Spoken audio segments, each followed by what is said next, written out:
Hello aspirants, हम पढ़ रहे थे इकोनॉमिक्स के अंडर मॉनेटरी पॉलिसी के बारे में। फिर हमने जाना कि दो तरह के इंस्ट्रूमेंट्स हैं जिसके थ्रू हम मनी सप्लाई इकोनॉमी में कंट्रोल कर सकते हैं। एक होते हैं हमारे क्वांटिटेटिव टूल्स और एक होते हैं हमारे क्वालिटेटिव टूल्स। सो आज के वीडियो में हम पढ़ेंगे सिर्फ और सिर्फ quantitative tools of monetary policy के बारे में। मॉनेटरी पॉलिसी क्या होता है?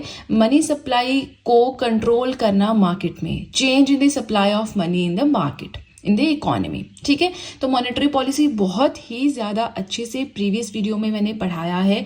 नहीं आपने अगर वीडियो देखी है, डिस्क्रिप्शन बॉक्स में जाइए, सबसे पहले मैंने उसी वीडियो का लिंक दिया है, उसे देखिए, उसके बाद आपको ये सब कुछ समझ में आएगा। ठीक है, now let's start the main content. Quantitative tools के अंडर क्या क्या आता है? Liquidity adjustment facility, bank rate, cash reserve ratio, statutory liquidity ratio, marginal standing facility and open market operations. So इन सबको वन बाय वन हमें आज की वीडियो में पढ़ना है और ये वाला टॉपिक आज ही कंप्लीट करेंगे। आप बस थोड़ा सा पेशेंस बना के रखें और वीडियो के साथ में अपने नोट्स मेंटेन करते रहें। Now let's start with the first one, जो कि है लिक्विडिटी एडजस्टमेंट फैसिलिटी। देखिए, इसके अंदर दो चीजें हम पढ़ेंगे। ठीक है, एक है आपका रेपो रेट, एक है आपका रिवर्स रेपो रेट। करंटली कितना चल रहा है वो मैं नहीं पढ़ाऊंगी, वो आपका काम है गूगल करना, सर्च करना। ठीक है, इनका मीनिंग क्या होता है, कैसे ये वर्क करते हैं, वो मैं आपको बताऊंगी। ठीक है, now liquidity adjustment facility. Liquidity क्या है? मनी, जो पैसा है मार्केट में। एडजस्टमेंट क्या है? ऊपर नीचे करना, एडजस्ट करना। ठीक है, तो जो मनी है मार्केट में, इकोनॉमी में, उसको एडजस्ट करने के लिए कैसे कैसे हम टूल्स जो हैं यूज करते हैं वो पढ़ेंगे। ठीक है, सो ये होते हैं tools to adjust the liquidity of commercial banks. Yes, एक चीज आपको मुझे बताना है यहाँ पे, जो कमर्शियल बैंक्स है ना, सिर्फ उन्हीं की लिक्विडिटी को ये एडजस्ट करता है। हमारे पास फॉरेन बैंक्स भी होते हैं, रीजनल रूरल बैंक्स भी होते हैं, और भी बहुत तरह के बैंक्स होते हैं। लेकिन जो ये आरबीआई की जो ये पॉलिसी है ना, लिक्विडिटी एडजस्टमेंट फैसिलिटी, इसके अंदर सिर्फ कमर्शियल बैंक्स की लिक्विडिटी को एडजस्ट किया जाता है इकोनॉमी में। अब इसको एडजस्ट करने के लिए दो तरह की हमारे पास टर्म्स आती हैं, एक है रेपो रेट, एक है रिवर्स रेपो रेट। ठीक है, रेपो रेट से उल्टा होता है रिवर्स रेपो रेट में, तभी इसको रिवर्स रेपो रेट कहते हैं। एक समझ लिया, दूसरा आपको वैसे समझ आ जाएगा। ठीक है, नाउ रेपो रेट क्या होता है? An interest rate at which RBI provides loans to the commercial banks। ठीक है, रेपो रेट क्या होता है? अब देखिए, आरबीआई के पास तो हमेशा ही पैसा होता है, सेंट्रल बैंक है, पैसा तो रखना पड़ेगा, कभी भी कोई भी जो है सिचुएशन अराइज हो सकती है। अब जो कमर्शियल बैंक्स हैं, ठीक है, कमर्शियल बैंक है, उसे एकदम से पैसा चाहिए तो वो कहाँ पे जाएगा? वो जाएगा आरबीआई के पास, आरबीआई से वो पैसा लेगा उधार। ठीक है, बाद में विद इंटरेस्ट उसको वापस कर देगा। तो अब जो पैसा उधार ले रहा है और जिस इंटरेस्ट रेट पे उधार ले रहा है उसे हम कहते हैं रेपो रेट। ठीक है, अब ये जो लोन होता है कितने टाइम के लिए आरबीआई कमर्शियल बैंक्स को देता है? तो आरबीआई देता है फॉर ओवरनाइट पर्पस या शॉर्ट टर्म, या तो रातों रात कुछ काम एकदम से आ गया, आरबीआई दे देगा पैसा कमर्शियल बैंक को, या फिर थोड़ा शॉर्ट टेन्योर होता है उसके लिए देते हैं। ये चीज याद रखने वाली, तभी मैंने हाईलाइट किया, क्योंकि बैंक रेट भी कुछ इसकी तरह ही है। ठीक है, अगर मैं आपको कहूं तो सेम इसकी तरह ही है, बस एक चीज का डिफरेंस है, राइट? वो हम पढ़ेंगे जब हम आगे पढ़ेंगे। फिलहाल हम फर्स्ट पढ़ रहे हैं जो कि है लिक्विडिटी एडजस्टमेंट फैसिलिटी।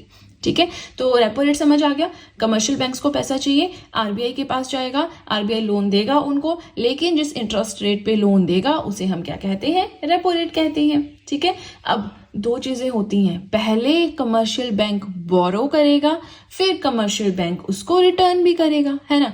हम क्या करते हैं, नॉर्मली फ्रेंड से ले लेते हैं 500,000 रुपए, तो पहले लेते हैं, बाद में वापस भी तो करते हैं, दो चीजें होती हैं। ठीक है, तो बोरो करते टाइम क्या होता है, अब इसकी भी कुछ कंडीशंस हैं, ऐसा थोड़ी मुंह उठा के बस कर दे दिया उसने और इन्होंने वापस कर दिया, है ना।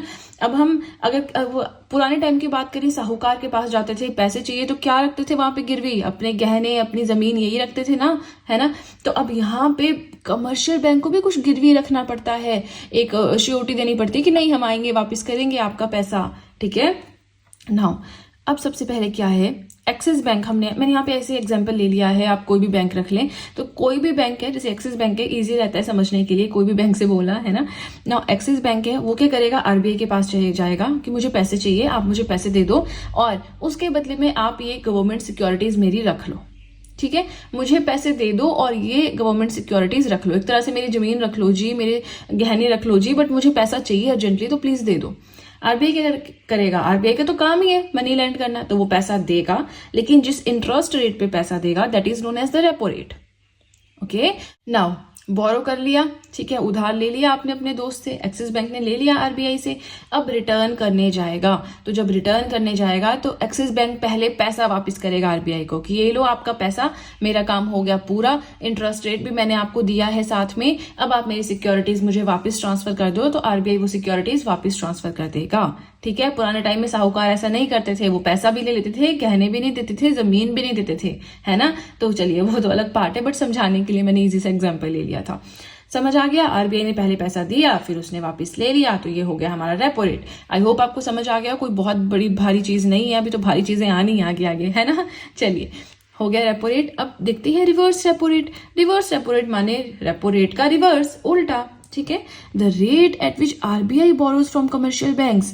कई बार आरबीआई को भी बोरो करने की जरूरत पड़ जाती है, तो उस टाइम पे फिर कमर्शियल बैंक मजे लेगा, अब वो इंटरेस्ट रेट लगाएगा, है ना। तो जिस इंटरेस्ट रेट पे कमर्शियल बैंक लेंड करेगा आरबीआई को पैसा, that interest rate is known as reverse repo rate. Fine, चलिए अब देखिए वापस चलते हैं टॉप पे कि हमें कौन कौन से इंस्ट्रूमेंट्स पढ़ने थे। क्या पढ़ना था हमें, पहला लिक्विडिटी एडजस्टमेंट फैसिलिटी, क्या हमने पढ़ लिया, यस। क्या क्या पढ़ा हमने इसके अंदर, repo rate and reverse repo rate, दोनों अच्छे से समझ आ गए होंगे। एक में कमर्शियल बैंक जाएगा कि भाई आरबीआई पैसे दे दो, दूसरे में आरबीआई आएगा कमर्शियल बैंक के पास कि प्लीज पैसे दे दो। हो गया repo rate and reverse repo rate, कुछ भारी भरकम था इसमें, नहीं। सेकेंड आता है बैंक रेट, यानी कि अब हमें जो पढ़ना है दैट इज बैंक रेट। तो चलिए बैंक रेट पढ़ते हैं। लास्ट में मैंने लिखा है बैंक रेट, बट इसी के साथ आपसे रिक्वेस्ट है कि वीडियो के साथ में नोट्स बनाते रहें। ऐसा नहीं कि मैम हम स्क्रीनशॉट से काम चला लेंगे, स्क्रीनशॉट से आप एक टॉपिक का काम चलाओगे, आप मॉनेटरी पॉलिसी का काम चलाओगे, आप इकोनॉमिक ग्रोथ का काम चलाओगे, आप डेमोग्राफी का काम चलाओगे, सेंसस पढ़ोगे, फिजिकल पॉलिसी पढ़ोगे, लैंड रिफॉर्म्स पढ़ोगे, क्या क्या पढ़ोगे, है ना। और इकोनॉमिक्स तो है ही ऐसा टॉपिक कि आपको इसके नोट्स बनाने पड़ेंगे। कुछ चीजें हैं आप स्किप कर सकते हैं, जैसे कि मॉडर्न हिस्ट्री है, चलो छोड़ो स्किप कर दिया, बुक्स बहुत अच्छी अवेलेबल है ना। पॉलिटी है, लक्ष्मीकांत है, चलो हल्के नोट्स तो बनाने पड़ेंगे, अदरवाइज कैसे पढ़ेंगे। तो इकोनॉमिक्स ऐसा है कि आपको नोट्स बनाने पड़ेंगे। आप रमेश सिंह की बुक लीजिए, इतनी मोटी है, एक पूरे पैराग्राफ में आपको एक लाइन लगता है जो फैक्चुअल पॉइंट है। संजीव वर्मा सर की बुक ले लें आप, है ना। चलिए तो बातें नहीं करते हैं, बैंक रेट डिस्कस करते हैं। So it is the rate at which RBI lends to commercial banks. अब आप बोलेंगे हमने रेपो रेट में भी तो यही पढ़ा कि आरबीआई लोन प्रोवाइड करवाता है कमर्शियल बैंक को। यस, दोनों एग्जैक्टली सेम है, डिफरेंस कहाँ आता है, फॉर लॉन्ग टर्म पर्पज। यहाँ पे जो आरबीआई लोन देता है कमर्शियल बैंक को, वो रातों रात किसी पर्पज के लिए चाहिए होता है कमर्शियल बैंक को, वो तब लेता है, या फिर रातों रात नहीं तो थोड़े शॉर्ट टर्म के लिए ले लेता है। लेकिन बैंक रेट होता है वो रेट जिसपे आरबीआई पैसा देगा, कमर्शियल बैंक्स को ही देगा, बट बहुत ज्यादा टाइम पीरियड के लिए देगा, लॉन्ग टर्म पर्पस के लिए देगा, उसे हम कहते हैं बैंक रेट। ठीक है, no repurchase obligation is there under bank rate. Bank rate के अंडर अब देखिए रीपर्चेज ऑब्लिगेशन का मतलब क्या है। रेपो रेट में क्या करते थे, हमने कमर्शियल बैंक, हमने एक्सिस बैंक ले लिया, एक्सिस बैंक को पैसा चाहिए आरबीआई से, पर वैसे नहीं जाएगा वो मुंह उठा के कि पैसा दे दो भाई, क्यों देगा आरबीआई पैसा, है ना। उसे क्या गारंटी है बाद में एक्सिस बैंक उसको वापस करेगा, नहीं करेगा, उसे तो लॉस हो जाएगा। तो आरबीआई के पास जाता है एक्सिस बैंक अपनी गवर्नमेंट सिक्योरिटीज लेके कि मुझे 1 करोड़ का लोन चाहिए, मुझे 10 लाख का लोन चाहिए, मुझे 10 करोड़ का लोन चाहिए, ये लो मेरी 10 करोड़ की सिक्योरिटीज, अब दो मुझे पैसा। तो आरबीआई बिना सोचे समझे पैसे दे देगा। लेकिन यहाँ पे कोई रीपर्चेज ऑब्लिगेशन नहीं है। जरूरी नहीं कमर्शियल बैंक जाए कि हाँ जी मेरे पास तो सिक्योरिटीज है ही नहीं, क्या अब आप मुझे लोन नहीं दोगे, देंगे भाई। इसमें गवर्नमेंट सिक्योरिटीज की जरूरत ही नहीं है, इसमें कुछ आपको गिरवी रखना ही नहीं है, ठीक है, इसमें आपको ऐसे ही मिल जाता है। ठीक है, समझ आ रहा है। लॉन्ग टर्म पर्पस के लिए जब कमर्शियल बैंक आरबीआई से लोन लेता है, that rate of interest is known as the bank rate. इसमें कुछ गिरवी नहीं रखना पड़ता है। And bank rate influences the lending rates of commercial banks. Commercial banks के लैंडिंग रेट्स क्या होते हैं, हाउस लोन चाहिए, कार लोन चाहिए, एजुकेशन लोन चाहिए, है ना। क्या करते हैं, आम आदमी क्या करता है, बैंक में जाता है, लोन लेता है। तो अब जो कमर्शियल बैंक रेट लगाता है, इंटरेस्ट रेट हमें लगाएगा। मैं जाऊंगी जी मुझे चाहिए मुझे नई कार चाहिए, है ना, कार लोन दो, तो वो क्या करेंगे, मुझे इंटरेस्ट रेट के साथ देंगे ना, ऐसे थोड़ी पूरे अमाउंट पे थोड़ी देंगे, उनको भी तो पैसा कमाना है मुझसे। तो जिस इंटरेस्ट रेट पे मुझे कमर्शियल बैंक पैसा देगा कार लोन के लिए, वो जो इंटरेस्ट रेट है that is influenced by the bank rate. कैसे, वो हम चलते रहिए, धीरे धीरे आगे समझ में आता रहेगा। ठीक है, चलिए, अभी हमने पढ़ लिया लिक्विडिटी एडजस्टमेंट फैसिलिटी, हम पढ़ रहे हैं बैंक रेट। अब अगेन आपसे रिक्वेस्ट है, नोट्स बनाते रहें। आई नो बार बार बोलना अच्छा नहीं लगता मुझे, बार बार आपको सुनना भी अच्छा नहीं लगता, but this is my duty कि मैं आपको एनकरेज करूँ नोट्स बनाने के लिए। ठीक है जी, चलिए इसी के साथ हमारा फर्स्ट पेज हुआ कंप्लीट। वीडियो पसंद आए तो लाइक जरूर कीजिएगा और अब सीधे चलते हैं अपने नेक्स्ट पेज की ओर। नेक्स्ट हमें पढ़ना है कि रेपो रेट और बैंक रेट के बीच में क्या क्या सिमिलैरिटीज हैं एंड क्या क्या डिफरेंसेस हैं। तो देखिए, पहले अगर हम सिमिलैरिटीज की बात करें तो रेपो रेट भी डिटरमाइन किया जाता है आरबीआई के द्वारा और बैंक रेट भी डिटरमाइन किया जाता है आरबीआई के द्वारा। मतलब रेपो रेट कौन डिसाइड करता है? Reserve Bank of India. Bank rate कौन डिसाइड करता है? Reserve Bank of India. Second similarity है that commercial banks take loans from RBI. चाहे रेपो रेट पे बात करें चाहे बैंक रेट पे बात करें, इन दोनों ही रेट्स पे कमर्शियल बैंक्स लोन लेते हैं आरबीआई से। तो रेपो रेट का केस हो या बैंक रेट का केस हो, कमर्शियल बैंक्स ही लोन लेंगे और आरबीआई से ही लोन लेंगे। थर्ड आता है controls money flow in the economy. अब रेपो रेट के थ्रू और बैंक रेट के थ्रू, दोनों के थ्रू ही जो मनी फ्लो है इकोनॉमी में उसे कंट्रोल किया जाता है। ठीक है, ये मनी फ्लो का कंसेप्ट अभी हम पढ़ेंगे यहाँ पे। ठीक है, पहले डिफरेंसेस देख लेते हैं, उसके बाद हम इस कंसेप्ट के ऊपर आएंगे। नाउ डिफरेंसेस देखें कि रेपो रेट और बैंक रेट के बीच में क्या डिफरेंस है। तो पहला सबसे बड़ा डिफरेंस है repurchase of government securities. Repo rate में क्या होता है, हम जाते हैं, कमर्शियल बैंक जाता है, मैंने आपको एक्सिस बैंक का एग्जांपल दिया, तो जैसे ही एक्सिस बैंक जाएगा और बोलेगा आरबीआई को मुझे लोन चाहिए, तो उसे कुछ गिरवी रखना पड़ेगा, है ना। ऐसे थोड़ी आरबीआई लोन देगा, तो वो अपनी जो भी गवर्नमेंट सिक्योरिटीज हैं उसको गिरवी रखता है और उसके बाद से आरबीआई उसे लोन देता है। ठीक है, जब पैसे वापस करने होते हैं एक्सिस बैंक ने, तो वो जाता है पैसे लेकर और वहां से, यानी कहां से, आरबीआई से अपनी सिक्योरिटीज वापस ले आता है। तो इसमें क्या है, परचेजिंग एंड सेलिंग होती रहती है गवर्नमेंट सिक्योरिटीज की, राइट। लेकिन बैंक रेट में क्या होता है, बैंक रेट में गवर्नमेंट सिक्योरिटीज का कोई नामो निशान नहीं है। यहाँ पे सिर्फ amount plus rate of interest जो होता है वो काम आता है। मतलब कमर्शियल बैंक ने लोन लिया बैंक रेट पे, किससे, आरबीआई से, तो जब वो वापस करेगा वो अपना प्रिंसिपल अमाउंट प्लस साथ में जो भी इंटरेस्ट रेट होगा उसको जमा करके वापस करेगा, बस दैट्स इट। ठीक है, सेकेंड पॉइंट आता है दैट रेपो रेट में overnight funds with 1 day tenure. यहाँ पे जो रेपो रेट के अंडर जो लोन मिलता है या जो उधार मिलता है ना, जो लैंडिंग होती है कमर्शियल बैंक्स के लिए, शॉर्ट टर्म टेन्योर के लिए होती है। और अगर बात करें पर्टिकुलर टाइम पीरियड में, तो एक दिन के लिए जो एकदम से लोन अगर चाहिए किसी भी कमर्शियल बैंक को ओवरनाइटली, तो वो रेपो रेट इस रेट ऑफ इंटरेस्ट पे ले सकता है।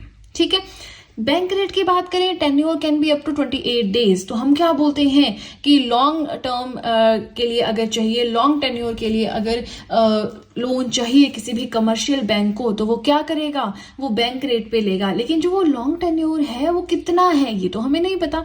तो मैक्सिमम 28 दिनों के लिए किसी भी कमर्शियल बैंक को लोन मिलता है आरबीआई से। ठीक है, तो ये जो भी शॉर्ट टर्म नीड्स होती हैं किसी भी कमर्शियल बैंक की, उसको फुलफिल करता है। यहाँ पे जो भी लॉन्ग टर्म नीड्स होती हैं कमर्शियल बैंक्स की, बैंक रेट उसको फुलफिल करता है। नाउ ये सब तो हो गई बेसिक चीजें, हमने जब पीछे वाले पेज पे पढ़ा था तो ये सब चीजें हमने पढ़ रखी थी, है ना। तो एक अलग सी चीज जो हम पढ़ेंगे, that repo rate doesn't directly affect the interest rate of the bank. Bank से हम लोन लेते हैं, कार लोन है, हाउस लोन है, एजुकेशन लोन है, अलग अलग तरह के लोन्स हैं, है ना, एग्रीकल्चर लोन है। तो अब जो अगर रेपो रेट बढ़ रहा है या कम हो रहा है, इंक्रीज हो रहा है या डिक्रीज हो रहा है, उसका फर्क नहीं पड़ता है। बैंक रेट, जो बैंक है ना, कमर्शियल बैंक है, वो जो आगे इंटरेस्ट रेट लगा रहा है उसके ऊपर रेपो रेट के बढ़ने या घटने का कोई फर्क नहीं पड़ता है। लेकिन इंपॉर्टेंट बात अब यहाँ पे सामने आती है that bank rate, repo rate के बढ़ने घटने का कोई फर्क नहीं पड़ रहा कमर्शियल बैंक के जो रेट्स हैं, इंटरेस्ट रेट्स हैं उस पे।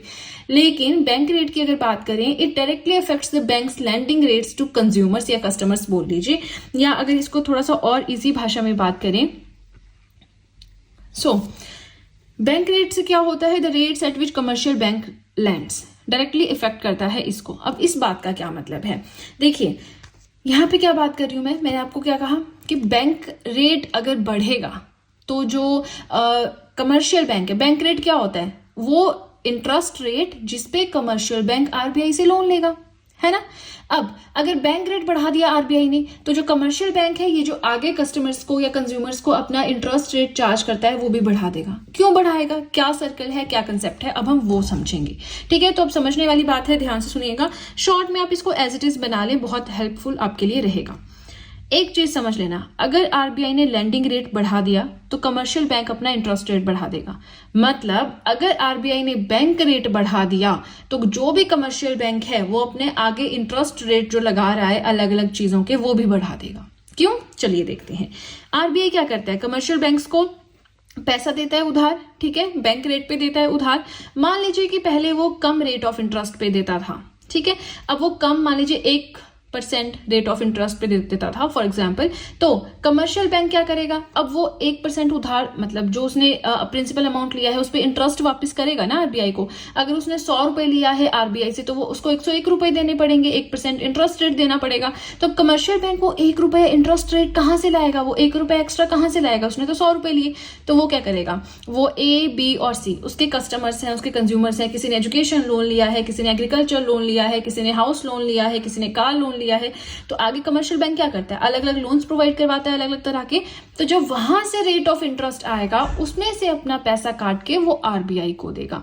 ठीक है, नाउ अब आरबीआई ने इंटरेस्ट रेट कम रखा है तो कमर्शियल बैंक में इंटरेस्ट रेट कम रखेगा ताकि ये अपना पैसा जो है आरबीआई को वापस भी कर दे, यहां से जिनको प्रॉफिट बन रहा है उसमें से आरबीआई को भी कुछ पैसा दे दे और अपने लिए भी प्रॉफिट कमा ले, है ना। लेकिन अगर आरबीआई इंटरेस्ट रेट बढ़ा देता है, अब मान लीजिए 1% से डायरेक्टली 6% कर दिया आरबीआई ने, ठीक है, और यहाँ पे मान लीजिए इसने अभी 4%, 1% था यहाँ पे, ठीक है पहले, तो इसने रख लीजिए कि 4%, कमर्शियल बैंक 4% इंटरेस्ट रेट पे देता था, अपने लिए भी काफी पैसा बचा लेता था और आरबीआई को भी इंटरेस्ट रेट आराम से वापस कर देता था। अभी आरबीआई ने क्या किया, जस्ट इन एग्जांपल है, अदरवाइज ये तो पॉइंट्स में बढ़ाते हैं, 0.25, 0.75 इतना बढ़ाते हैं, है ना। बट हम सिंपल कैलकुलेशन के लिए लेंगे कि 1% से डायरेक्टली आरबीआई ने 6% कर दिया कि अब जो मैंने बैंक रेट लगा दिया 6% है। इसका मतलब क्या है कि कमर्शियल बैंक्स जब आरबीआई से बैंक रेट पे पैसा लेंगे तो उन्हें 100 रुपए के ऊपर 6 रुपए देने होंगे। तो अब कमर्शियल बैंक क्या करेगा, क्या commercial bank 4% he rate of interest रहेगा, तो इससे तो उसको नुकसान नहीं होगा, उससे तो 100 रुपए पे 4 रुपए आएंगे, देने तो उसको 6 रुपए हैं, तो उसका तो इंटरेस्ट ही नहीं वापिस पुग रहा है, तो वो अपना क्या इंटरेस्ट, अपने लिए क्या बचाएगा, है ना। तो इस केस में कमर्शियल बैंक क्या करता है, 4% से बढ़ा देगा, यहाँ 6 है तो यहाँ 7% कर देगा, 8% कर देगा, ताकि यहां से जो मुनाफा आ रहा है उससे इनका इंटरेस्ट भी निकल जाए, अपने लिए भी पैसा बच जाए, है ना। अपने बारे में भी तो सोचता है इंसान, नहीं तो वैसे बैंक्स भी अपने बारे में सोचते हैं। तो अब यहाँ पे ये वाला फॉर्मूला है जो याद, ये वाली चीज, ये वाला कंसेप्ट है जो याद रखने वाला है कि अगर बैंक रेट बढ़ेगा तो उसका डायरेक्टली इफेक्ट पड़ेगा जो कंज्यूमर्स हैं उस कमर्शियल बैंक के, उनके ऊपर, क्योंकि जो कमर्शियल बैंक है वो अपना इंटरेस्ट रेट लोन का बढ़ा देगा, ठीक है, क्योंकि उसको बैंक रेट भी तो वापस करना है आरबीआई को, तो वो खुद से अपनी जेब से थोड़ी भरेगा, वो तो कंज्यूमर से ही भरेगा, है ना। चलो, आई होप आपको समझ में आ गया। हमने 2 चीजें पढ़ ली, बहुत अच्छे से पढ़ी, तो मुझे नहीं लगता आपको कोई डाउट रहा होगा, ठीक है। अब हम नेक्स्ट जो पढ़ेंगे quantitative tools of monetary policy पढ़ रहे हैं हम, राइट। तो कंफ्यूज नहीं होना, अरे हम ये पढ़ते पढ़ते कहाँ पहुंच गए, है ना। अब हम पढ़ेंगे कैश रिजर्व रेशो। क्या क्या हमने पढ़ा, लिक्विडिटी एडजस्टमेंट फैसिलिटी हमने पढ़ा, उसके बाद बैंक रेट हमने पढ़ा, 2 चीजें पढ़ ली, बस यही 2 चीजें थी जो बड़ी थी। इसके बाद से जो कंसेप्ट रह गए 3 वो हम फटाफट से कवर करेंगे क्योंकि बेसिक तो आपका क्लियर हो गया, ठीक है। Now cash reserve ratio, CRR क्या होता है, ध्यान से सुनिएगा। CRR, it is the minimum amount that the banks are required to maintain with RBI. क्या होता है ना, हर एक कमर्शियल बैंक को रिक्वायर्ड होता है कि उसे कुछ ना कुछ अमाउंट आरबीआई के पास रखना है, ठीक है जी, कुछ ना कुछ अमाउंट आरबीआई के पास रखना है, in the form of cash ही रखना है और रखना जरूरी है, ठीक है। और ये अमाउंट जो है, ये जो मिनिमम अमाउंट है, ये कुछ परसेंटेज डिटरमाइन की होती है आरबीआई ने और इसी अमाउंट को कहते हैं कैश रिजर्व रेशो, ठीक है। अब ये जो अमाउंट होता है, this is the percentage of cash against banks total deposits.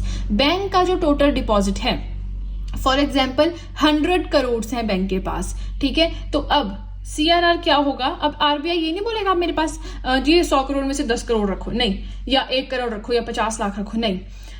RBI बोलता है कि जो भी आपका टोटल डिपॉजिट है उसका 1%, फॉर एग्जाम्पल कि आप उसका 1% मेरे पास रखोगे, ठीक है, तो 100 करोड़ का 1% कितना हुआ? 1 करोड़। तो 1 करोड़ इन दी फॉर्म ऑफ कैश उस बैंक को जरूरी है कि वो कहां पे रखे? वो रखे आरबीआई के पास in the form of cash. Cash, ये इसको याद कर लो, क्योंकि आगे जब हम एक और पढ़ेंगे ना उसमें भी कुछ सेम कंसेप्ट है, बट वहां पे ये कैश का डिफरेंस आएगा।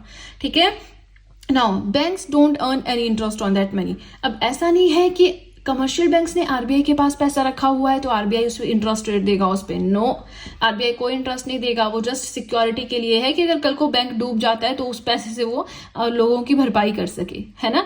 तो ये जो है कैश रिजर्व रेशियो हर एक बैंक को रखना पड़ता है। फॉर एग्जाम्पल कोई ऐसा बैंक है जो 1000 करोड़ कमा रहा है तो उसे भी उसका 1000 करोड़ का 1% रखना है, ठीक है ना। जो 100 करोड़ जिसके डिपॉजिट है पूरा, उसको भी 1% रखना है। जिस बैंक के पास फॉर एग्जांपल 20 लाख ही है, उसको भी 1% ही रखना है, ठीक है। तो ये फिक्स रहता है। अब 1% ऐसे नहीं याद कर लिया और लिख लिया 1%, नहीं, ये जस्ट अंडरस्टैंडिंग के लिए है। ऐसा कुछ नहीं है कि 1% है। इसको हम फिर कभी पढ़ेंगे कि एग्जैक्टली करंटली क्या चल रहा है, क्योंकि क्वार्टरली चेंज होता रहता है। तो फिर अगर मैं नोट्स बनाऊं, आप 1 साल बाद देखें तो क्या फायदा है, क्योंकि वो तो चेंज हो गया होगा। तो इसलिए मैंने वो चीज यहाँ पे नहीं इनकॉर्पोरेट की है, ठीक है।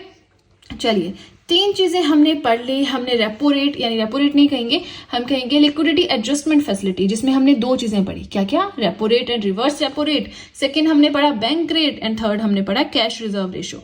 अब कैश रिजर्व रेशियो का थोड़ा सा कंसेप्ट हम पढ़ेंगे, जैसे कि प्रैक्टिकली कैसे वर्क करता है ना। जैसे हमने यहाँ पे पढ़ा था कि ये वाला कंसेप्ट जैसे हमने पढ़ा, ऐसे ही कुछ हम सीआरआर के बारे में पढ़ेंगे, ठीक है। तो आप नोट्स जरूर मेंटेन करते चलिए वीडियो के साथ, बहुत इंपॉर्टेंट आपके लिए रहेंगे, राइट। तो चलिए अब चलते हैं डायरेक्टली अपने लास्ट पेज की ओर। अगेन हम जो एग्जांपल लेंगे वो लेंगे एक्सिस बैंक का, क्योंकि बार बार कमर्शियल बैंक या कोई और बैंक का एग्जांपल लेना टफ हो जाता है, ठीक है। नाउ कैश रिजर्व रेशियो क्या होता है? मिनिमम अमाउंट जो हमें आरबीआई के पास रखना होता है। तो axis bank for example CRR रखा है 2% आरबीआई ने। तो एक्सिस बैंक क्या करेगा? मान लीजिए टोटल डिपॉजिट उसके पास 100 रुपीज हो रहा है, तो हर 100 रुपीज पे 2 रुपए वो आरबीआई के पास रखेगा, बचे 98 रुपीज किसके पास? एक्सिस बैंक के पास।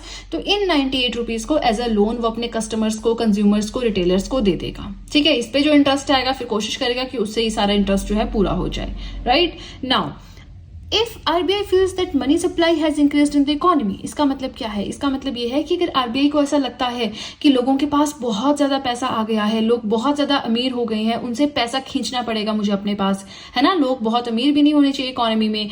तो उस केस में आरबीआई क्या करेगा? अपना जो सीआरआर है, कैश रिजर्व रेशियो है, इसको इंक्रीज कर देगा। पहले थी 2%, अब बढ़ा दिया इसने 5%। तो अब क्या करेगा एक्सिस बैंक? अब उसके पास डिपॉजिट अगर 100 रुपए आ रहा है तो उस पे डिपॉजिट जितना मर्जी हो उसका 5% उसको आरबीआई को देना पड़ेगा। तो हम 100 रुपए लेते हैं कि समझने के लिए इजी होता है, अंडरस्टैंडिंग के लिए इजी हो जाता है। नाउ 100 रुपए पे 5 रुपए उसने आरबीआई को दे दिए। अब कितने रुपए बचे एक्सिस बैंक के पास? 95 रुपीज। तो एज अ लोन वो कस्टमर्स को देगा। तो यहाँ पे आप देख रहे हैं कि पहले 98 रुपीज वो लोन दे रहा था, अब सिर्फ 95 रुपीज लोन दे पा रहा है ना। तो ये अमाउंट लोन देने का रिड्यूस हो गया है, किसके थ्रू? कैश रिजर्व रेशियो के थ्रू। टारगेट तो यही था आरबीआई का कि जो मनी सप्लाई है मार्केट में कम करनी है। अब यहाँ तो हम 100 रुपए पढ़ रहे हैं, डिपॉजिट्स तो करोड़ों में होता है। अगर 98 करोड़ थे पहले जो लोन के फॉर्म में दे रहा था, अब 95 करोड़ दे रहा है, तो हुई ना मनी सप्लाई कम मार्केट में। तो यही तो करना था आरबीआई को, ठीक है। तो हम इससे क्या समझे? ये कोई क्वेश्चन नहीं पूछता आपसे, कोई वहां पे न्यूमेरिकल नहीं पूछता, बट स्टेटमेंट्स बड़ी खतरनाक आती हैं कि यस सीआरआर को अगर इंक्रीज कर दिया जाए तो क्या होगा? तो क्या होगा? तो ऑब्वियसली जो मनी सप्लाई है मार्केट में वो श्रिंक कर जाएगी, कॉन्ट्रैक्ट कर जाएगी, है ना। क्योंकि यहाँ पे देखिए लोन देने के लिए पैसा ही कम बचा बैंक के पास, समझ रहे हैं ना आप कंसेप्ट। तो सीआरआर के इंक्रीज होने से जो मनी सप्लाई है मार्केट में वो रिड्यूस हो जाती है। सीआरआर को इंक्रीज ही इसलिए करते हैं जब आरबीआई को लगता है कि मनी सप्लाई मार्केट में बहुत ज्यादा हो गई है, ठीक है। अब ये हमने पढ़ लिए 3 कंसेप्ट्स। अब हम जो पढ़ेंगे आगे वो बहुत ही ज्यादा इजी है, फटाफट से कवर करेंगे, शॉर्ट है, तो बस आप वीडियो के साथ में फटाफट से अपने हाथ भी चलाते रहें और नोट्स भी बनाते रहें। नेक्स्ट आता है स्टैट्यूटरी लिक्विडिटी रेशियो। तो देखिए सीआरआर की तरह बिल्कुल सेम है, डिफरेंस बस एक चीज का है, क्या है वो हम देखेंगे। नाउ स्टैट्यूटरी लिक्विडिटी रेशियो में minimum percentage of deposits that a commercial bank has to maintain in the form of liquid cash, gold और other securities to the RBI. ठीक है, कोई भी कमर्शियल बैंक है उसके पास टोटल जितना डिपॉजिट है उसका कुछ परसेंटेज उस कमर्शियल बैंक को आरबीआई के पास रखना होगा, बट जरूरी नहीं कि वो in the form of cash हो। सीआरआर में in the form of cash ही होना चाहिए, लेकिन स्टैट्यूटरी लिक्विडिटी रेशो में, एसएलआर में कैश के फॉर्म में चाहे तो रख लो, गोल्ड की फॉर्म में चाहो तो रख लो, सिक्योरिटीज की फॉर्म में चाहो तो रख लो, 3 फॉर्म्स में रख सकते हैं, लेकिन सीआरआर में ओनली कैश के फॉर्म में रख सकते हैं। डिफरेंस बस यही है। सेकेंड आता है that under banking regulation act 1949, ये जो कंसेप्ट है बैंकिंग रेगुलेशन एक्ट 1949 के अंडर इंट्रोड्यूस हुआ था, और इसमें ये डिसाइड किया गया था कि 0 से 40% तक जो स्टैट्यूटरी लिक्विडिटी रेशो है ये वेरी कर सकती है। एक डिफरेंस और आता है, एक तो हमने पढ़ा कि सीआरआर में जो है कैश के फॉर्म में रख सकते हैं और एसएलआर में कैश, गोल्ड एंड सिक्योरिटीज तीनों की फॉर्म में रख सकते हैं। सेकंड ये आता है that banks earn under SLR, जो स्टैट्यूटरी लिक्विडिटी रेशो है इसके अंडर अर्न करते हैं बैंक्स। कैसे? कुछ पैसा रखा आरबीआई के पास, गोल्ड या सिक्योरिटीज रखी आरबीआई के पास, तो आरबीआई उस पर लोन देगा, ठीक है ना, लोन देगा। लेकिन सीआरआर में आरबीआई कोई लोन नहीं देता है, स्टैट्यूटरी लिक्विडिटी रेशो में आरबीआई लोन देता है। इसमें कैश, गोल्ड, सिक्योरिटीज चलती हैं, सीआरआर में सिर्फ कैश चलता है। आई होप आपको समझ में आ गया है, ठीक है। अब आता है मार्जिनल स्टैंडिंग फैसिलिटी। अब जो मार्जिनल स्टैंडिंग फैसिलिटी है ये है हमारे रेपो रेट की तरह, एग्जैक्टली नहीं, ऑब्वियसली एग्जैक्टली सेम क्यों होगा, डिफरेंस तो कुछ ना कुछ होगा ही, है ना। नाउ मार्जिनल स्टैंडिंग फैसिलिटी क्या है, ध्यान से सुनिएगा। ये वाला पार्ट नहीं है, ये वाला पार्ट नेक्स्ट का है, ठीक है, सिर्फ इतना ही है। So overnight facility for commercial banks to borrow an additional amount of money. Overnight किसी कमर्शियल बैंक को पैसा चाहिए तो वो क्या करेगा, तो वो तो रेपो रेट से लेगा। वो क्यों मार्जिनल स्टैंडिंग फैसिलिटी से लेगा, जब हमने रेपो रेट पढ़ा है, हमने पढ़ा है कि उसके अंडर आरबीआई जो है कमर्शियल बैंक्स को लोन देता है फॉर ओवरनाइट और शॉर्ट टेन्योर पर्पस, है ना। तो हम मार्जिनल स्टैंडिंग फैसिलिटी क्यों पढ़ रहे हैं। अब देखिए रेपो रेट के अंडर आरबीआई को जो अमाउंट देना होता है वो पहले से फिक्स होता है, एक विंडो फिक्स होती है। अब अगर उतना अमाउंट रेपो रेट पे ऑलरेडी आरबीआई दे चुका है, बहुत सारे बैंक से किसी ना किसी ने ले लिया, इतना अमाउंट खत्म हो गया, अब आरबीआई के पास इतनी कैपेसिटी नहीं बची है, इतना पैसा नहीं बचा है कि वो रेपो रेट के अंडर और पैसा दे किसी कमर्शियल बैंक को। लेकिन कमर्शियल बैंक को तो ओवरनाइटली चाहिए, उसे तो पैसा चाहिए, बहुत जरूरत है, तो वो क्या करेगा उस केस में अपनी जरूरत के लिए वो मार्जिनल स्टैंडिंग फैसिलिटी पे पैसा लेगा। इसकी कोई लिमिट नहीं होती है, कोई लिमिट इन द सेंस कि जो आरबीआई है उनके पास कोई लिमिट नहीं कि वो 100 करोड़ या 200 करोड़ या 1000 करोड़ ही दे सकते हैं मार्जिनल स्टैंडिंग फैसिलिटी के अंडर, कोई लिमिट नहीं होती है, ठीक है। नाउ ओवरनाइटली अगर पैसा चाहिए, रेपो रेट के अंडर नहीं मिल रहा है क्योंकि आरबीआई ने जितना पैसा रेपो रेट के अंडर देना था वो तो दे दिया है अलग अलग बैंक्स को। अब मान लीजिए एक्सिस बैंक को पैसा चाहिए पर उसको नहीं मिल रहा है, तो उस केस में जाके वो मार्जिनल स्टैंडिंग फैसिलिटी पे लेगा। लेकिन इस पे पैसा लेने से एक नुकसान रहता है। नुकसान क्या रहता है कि रेट ऑफ इंटरेस्ट जो होता है मार्जिनल स्टैंडिंग फैसिलिटी पे वो हमेशा ही ज्यादा होता है रेपो रेट से, ठीक है ना। दोनों में क्या कर रहा है, आरबीआई ही पैसा दे रहा है उधार, किसको, कमर्शियल बैंक्स को, लेकिन रेपो रेट पे रेट ऑफ इंटरेस्ट होता है कम और एमएसएफ यानी कि मार्जिनल स्टैंडिंग फैसिलिटी पे होता है ज्यादा। अब वो बैंक्स जिनको अर्जेंसी है, जिनको चाहिए, वो सोचते हैं कि कोई बात नहीं हम दे देंगे एमएसएफ जो भी है, कोई बात नहीं, तो वो ले सकते हैं इसमें। लेकिन जो इतना ज्यादा रेट ऑफ इंटरेस्ट नहीं दे सकते वो नहीं ले सकते। अब कितना ज्यादा होता है, तो देखिए जो मार्जिनल स्टैंडिंग फैसिलिटी पे रेपो रेट से इंटरेस्ट रेट ज्यादा होता है वो होता है 0.25%। आप सोचेंगे 0.25% ही तो है, 1% भी नहीं है तो दे दो। तो आप खुद से कैलकुलेट करो कि 1000 करोड़ पे 1% कितना हुआ, 1000 करोड़ पे 1% कितना हुआ, फिर 1% का 0.25% निकालो तो बात कहां पे चली गई, है ना। अब जिनको जरूरत है वो तो ऑब्वियसली लेंगे ही, अदरवाइज हमेशा बैंक्स का ऑप्शन ये रहता है कि वो रेपो रेट पे ही आरबीआई से लोन लें। फाइन। अब नेक्स्ट हमें जो पढ़ना है ये हमारा लास्ट क्वांटिटेटिव टूल है जिससे हम मनी सप्लाई जो है मार्केट में उसको कंट्रोल कर सकते हैं, और ये क्या है, open market operations. I don't think आपको कहीं भी कोई डाउट है, अगर कोई डाउट है मुझे बताएं कमेंट सेक्शन में, जरूर मैं इसके ऊपर एक नई वीडियो लेकर आऊंगी उस डाउट के ऊपर, क्योंकि अभी मैं पढ़ा रही हूँ, ठीक है, तो अभी साथ साथ में डाउट्स क्लियर कर सकती हूँ, बट एक बार सीरीज कंप्लीट हो गई फिर से वापस उस सीरीज पे आना मुश्किल हो जाता है, ठीक है। नाउ ओपन मार्केट ऑपरेशंस की हम बात कर रहे हैं। यहाँ पे central bank buys and sells government securities in the financial market to influence the money supply in the economy. Open market operations का मतलब क्या है, आरबीआई देखेगा क्या मार्केट में मनी सप्लाई ज्यादा हो गई है, अगर ज्यादा हो गई है तो वो पैसे को अपनी तरफ लाने की कोशिश करेगा, वो कोशिश करेगा सारा पैसा आरबीआई सोचेगा मेरे पास आ जाए। लेकिन अगर उसको लगता है कि मार्केट में मनी सप्लाई तो बहुत कम है, लोगों के पास तो पैसा ही नहीं है, तो वो नए नए ट्रिक्स निकालेगा जिससे वो कोशिश करेगा कि मेरे पास जो पैसा है मैं लोगों तक पहुंचाऊं। ठीक है, ये होता है ओपन मार्केट ऑपरेशंस। आरबीआई ये भी नहीं सह सकता कि मार्केट में बहुत पैसा आ गया लोगों के पास, ये भी नहीं सह सकता कि लोगों के पास पैसा है ही नहीं। ठीक है, तो प्राइस स्टेबिलिटी क्या पढ़ा था हमने मॉनेटरी फ्रेमवर्क इन इंडिया पढ़ा था, जिसके अंडर हमने पढ़ा कि एग्रीमेंट होता है आरबीआई एंड सेंट्रल गवर्नमेंट के अंडर, जिसमें आरबीआई के पास रिस्पॉन्सिबिलिटी होती है कि प्राइस स्टेबिलिटी प्लस जो ग्रोथ है इकोनॉमी में वो मेंटेन रहे। ठीक है, नाउ अब समझा दिया मैंने जो वही चीजें यहाँ पे एक्सेस लिक्विडिटी है, मतलब लोगों के पास पैसा बहुत है, तो आरबीआई क्या करेगा, सिक्योरिटीज बेचना स्टार्ट कर देगा। जब सिक्योरिटीज बेचेगा तो क्या होगा, लोग पैसे देके सिक्योरिटीज खरीदेंगे, तो सारा का सारा पैसा आरबीआई के पास आ गया, सिक्योरिटीज लोगों के पास चली गई। तो यही तो चाहिए था आरबीआई को, पैसा अपनी तरफ खींचना। लेकिन जब लिक्विडिटी टाइट है, मतलब लोगों के पास पैसा है नहीं, तो आरबीआई इंक्रीज करेगा लिक्विडिटी। तो क्या करेगा, सिक्योरिटीज को खरीद लेगा। जब लोगों से सिक्योरिटीज को खरीद लेगा तो लोग उसके बदले क्या लेंगे, पैसे लेंगे आरबीआई से, तो इससे पैसा जो है मार्केट में फ्लो करना स्टार्ट हो जाएगा। ठीक है, तो आई होप आपको समझ में आ गया पूरा का पूरा कंसेप्ट। कोई भी डाउट है मुझे कमेंट सेक्शन में बताएं। अब देखिए, इसी के साथ हमारा जो ये क्वांटिटेटिव टूल्स थे, समझ रहे हैं ना, जो क्वांटिटेटिव टूल्स थे ये हो गए खत्म, कंप्लीट। अब हम नेक्स्ट वीडियो में पढ़ेंगे कि क्वालिटेटिव टूल्स क्या है मॉनेटरी पॉलिसी के। ठीक है, तब तक थोड़ा पेशेंस बना के रखें। मैंने आपको शुरू में ही बताया था कि 3 वीडियोस आएंगे जिसके अंदर मॉनेटरी पॉलिसी कवर होगा। एंड बिलीव में, मुझे इस टॉपिक को पढ़ने में और पढ़ाने में बहुत ज्यादा कहते ना इंजॉयमेंट फील हो रही है। तो मैं आशा करती हूँ कि आप लोग भी इस टॉपिक को पढ़ने में इंजॉयबल फील कर रहे हो, आपको अच्छा लग रहा हो, मजा आ रहा हो, क्योंकि जब पढ़ रहे हैं मजा आए तभी आप आगे तक कंटिन्यू रह सकते हैं। अगर आपको बोरियत का एहसास होने लग जाए तो आप फिर बहुत इंटरेस्ट से उस चीज को नहीं देख पाएंगे, है ना। चलिए, अब आज के लिए इतना ही। अब हम मिलेंगे नेक्स्ट वीडियो में। वीडियो पसंद आए तो लाइक जरूर कीजिएगा, चैनल को जरूर सब्सक्राइब करें, बेल आइकन को प्रेस करें, सो दैट मैं जैसे कोई वीडियो अपलोड करूं सबसे पहले नोटिफिकेशन आपके पास पहुंचे। प्लस जो भी आपके फ्रेंड्स हैं जो भी गवर्नमेंट एग्जाम्स के लिए प्रिपेयर कर रहे हैं, उनके साथ भी मेरे चैनल का लिंक जरूर शेयर करें, so that in hand written notes का उन्हें भी कुछ फायदा हो सके। तो चलिए फ्रेंड्स, आज के लिए इतना ही। अब हम मिलेंगे नेक्स्ट वीडियो में। So that's it and see you soon.